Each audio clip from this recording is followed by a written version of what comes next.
दोस्तों, हिंदुस्तान की तारीख में एक नाम ऐसा भी है जिसने न सिर्फ एक सल्तनत को वुसअत दी बल्कि मज़हब और सकाफ़त की दीवारें भी मिटा दी। जी हाँ, बात हो रही है जलालुद्दीन मोहम्मद अकबर की, जिसे दुनिया अकबर आज़म के नाम से जानती है। एक ऐसा बादशाह जिसने 49 साल तक हुक्मरानी की और हमेशा के लिए अपना नाम तारीख के सुनहरी हरूफ में लिखवा लिया। आज हम आपको बताएंगे कि कैसे एक 13 साला लड़के ने हिंदुस्तान की तकदीर बदल दी। दोस्तों, 15 अक्टूबर 1542 को सिंध के किला उमरकोट में अकबर ने आंख खोली, जबकि वालिद शहंशाह हुमायूं ने इन्हें जलालुद्दीन का लक़ब दिया। 1556 में महज 13 साल की उम्र में हुमायूं की अचानक मौत के बाद अकबर तख्त पर बैठा। इस वक्त मुगल सल्तनत का दायरा सिर्फ पंजाब और दिल्ली तक था।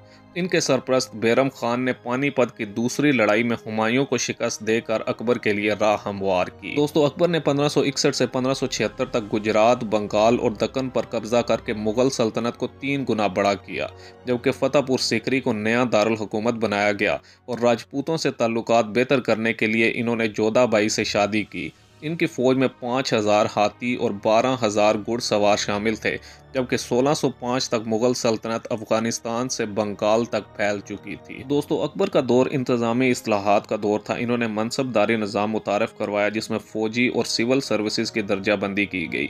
ज़मीन बंदी निज़ाम के तहत टैक्स को मुनसिफाना बनाया गया, जबकि अकबर ने दीन इलाही जैसे मजहबी फ़लसफ़े को भी जन्म दिया, जिसका मकसद तमाम मज़ाहब को करीब लाना था। इन्होंने जिजिया यानी टैक्स ख़त्म करके हिंदुओं के भी दिल जीत लिए। दोस्तों, अकबर ने इबादत खाना बनाया जहाँ पर हर मज़हब के उलमा बहस करते थे। इनके दौर में हिंदुस्तानी सकाफ़त ने उरूज देखा। तानसेन ने राग ईजाद किए, बीरबल के लतीफ़े मशहूर हुए, फ़ारसी और संस्कृत की किताबों के तर्जमे हुए। अकबर खुद पढ़ना नहीं जानते थे मगर इल्म के प्यासे थे। इनकी लाइब्रेरी में 24,000 से ज़्यादा किताबें मौजूद। दोस्तों, अकबर की 3 बीवियाँ थीं, रकाया सुल्तान, सालिमा सुल्तान और जोधाबाई। इनका बेटा जहांगीर अकबर की मौत के बाद तख्त नशीन हुआ। अकबर को कुश्ती और हाथियों की दौड़ का शौक था। वो रोज़ाना सुबह 4 बजे उठते और ख़ुद फ़ौज की तरबियत करते। जबकि 27 अक्टूबर 1605 को अकबर का इंतकाल हुआ।